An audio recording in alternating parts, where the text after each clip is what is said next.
kaliligo ko lang guys. This is Saturday. Ang sa pagkakalam ko pag Saturday ay matumal talaga ang bumibili kasi nga weekend. Kanina pa ako, dapat itatapos sa pag-edit ng aking vlog, kaya lang maraming tumatawag sa akin sa tindahan kasi magpapadigas. Well anyway, blessing yun. So, umpisa na natin guys. Hi guys, this is Grace Paulino, ang negosyanteng may Distonia. In this vlog, i-share ko sa inyo yung birthday celebration ng aking Auntie Gle, 74th birthday niya, noong May 15, 2025. Ati siya ng aking mother. So, ngayong 74th birthday niya, second birthday niya din, simula nung na-diagnose siya ng cervical cancer. So, thank God pa rin na until now, nakakasama pa rin namin siya sa mga ganitong event. So, tama-tama naman at nandito si Kuya Poto at ang kanyang asawa na si Ate Tina from Dubai. May 1 month vacation sila dito sa Pilipinas. So, makakasama namin siya sa birthday celebration ni Auntie Gle. So, yun. Ang usapan ay early lunch kasi nga uuwi na sila sa Cabanatuan. At yung isang kapatid kong si Pauline naman ay uuwi na ng Manila. So, ang usapan, may lunch, may pa-lunch sila sa bahay. So, by 11:30 pwede na magpunta. Kaya lang, nasarapan yung mga kapatid kong mamasyal pa sa Timba. So, dumating kami sa Rangayan na 12:30. Filipino time talaga. Nung dumating kami sa Rangayan, nandun din si Auntie Pastora kasama ng kanyang anak na si Kuya Jun. At nung kanyang kapo, kami ngayong kanyang kapo na si Basha. So, yun.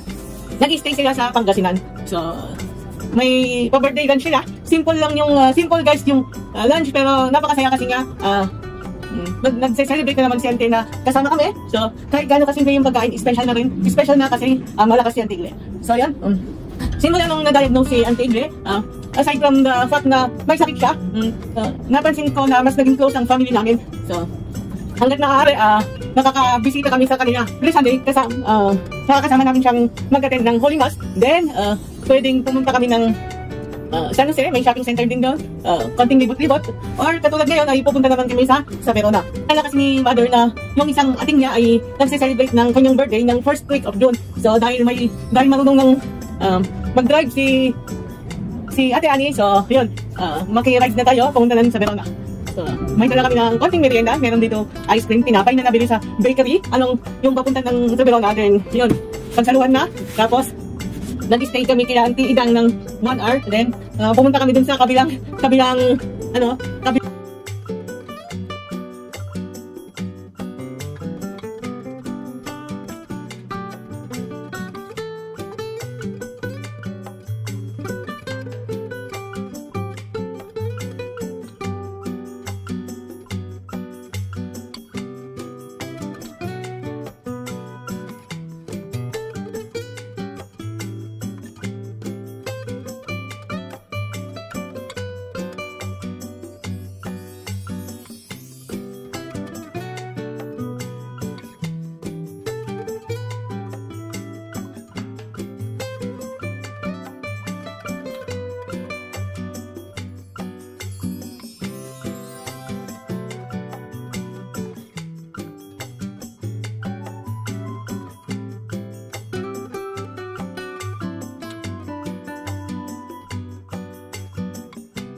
kayo magwapo rin kayo na yan. Pangit ka na rin.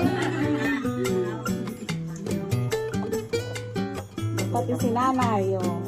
Pangit na rin. Si nanay pala nung kabataan niya, kamukha ni Ate. Nagaganda Ate Lano, nainggit ako nun. Talaga ako. Ay, ang news ng talugtog. Nainggit ako na kanila nun eh. Kita nila. Tapos nakakapang buhok. Samantalang ako eh. Buhok ko parang pinagsusok. Ang buhok ko nila. Parang pinagsusok lang.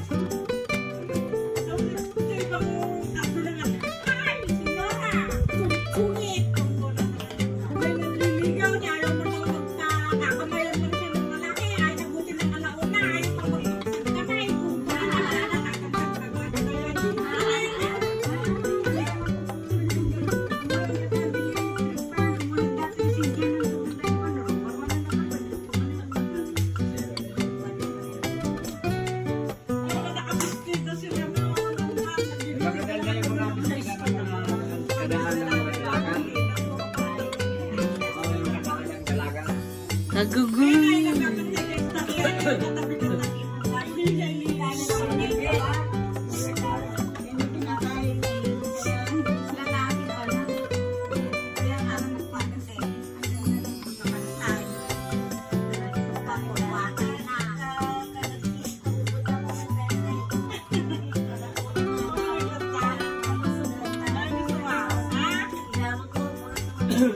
Nagsulpot naman ka na, handa mo magtataon si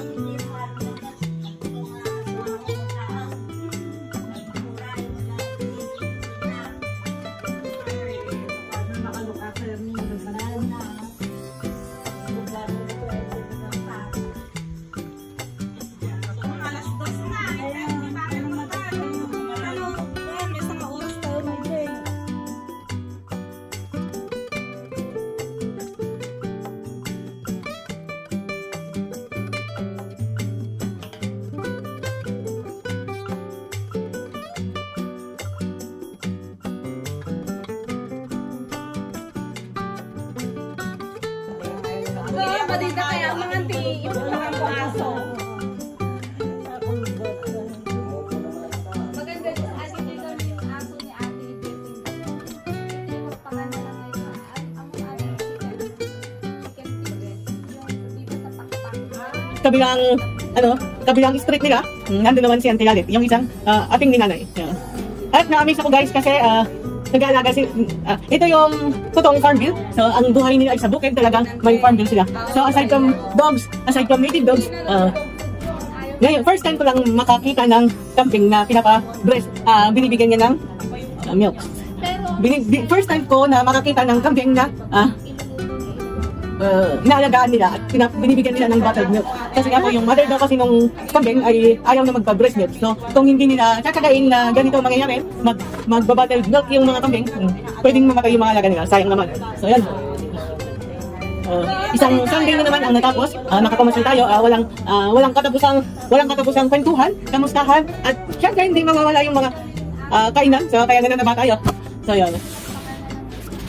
At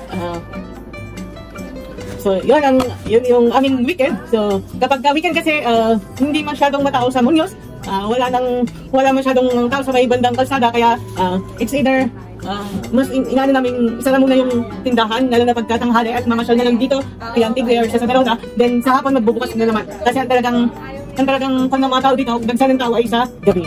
So, ang ating store ay from 7 to 9 ng gabi, depende na lang kung may mga ganitong okasyon. At syempre,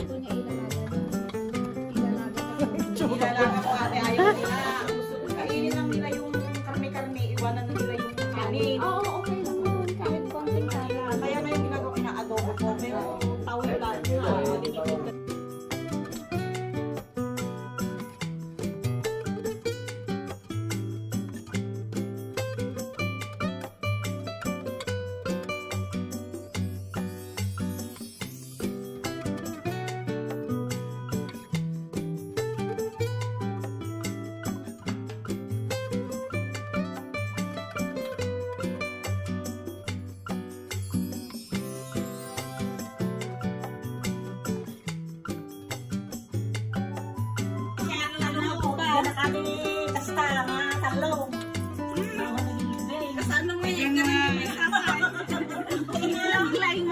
Bakit mo ita?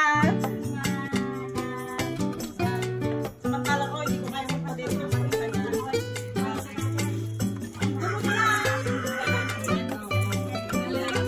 Oh, sige, sayaw ko na. Nagala natin mag-isang mga. Yung masayaw mo.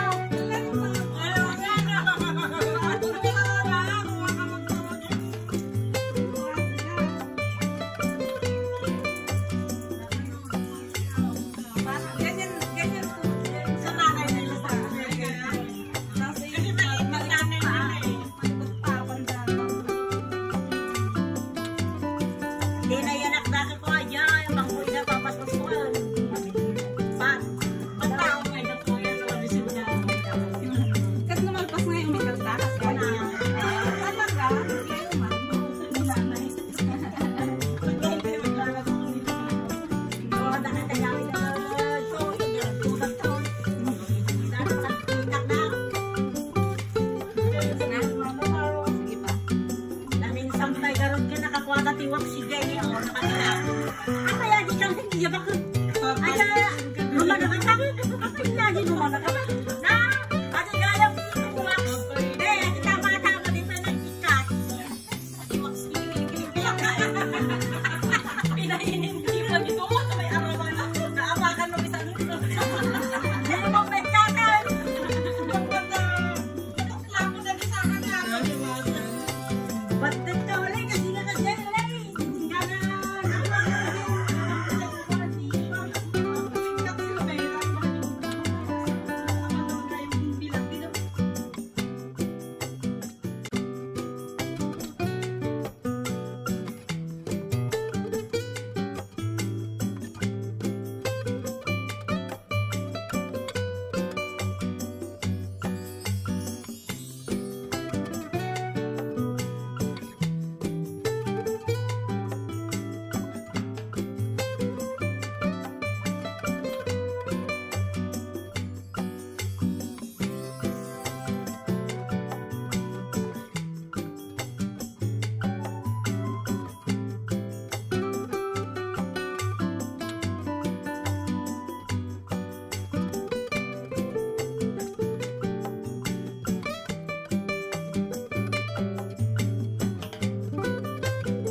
Sunday is a family time naman. Money can earn. And Sunday is a family time. So bye guys. Thank you for watching. Please do like and subscribe sa aking YouTube channel. Bye.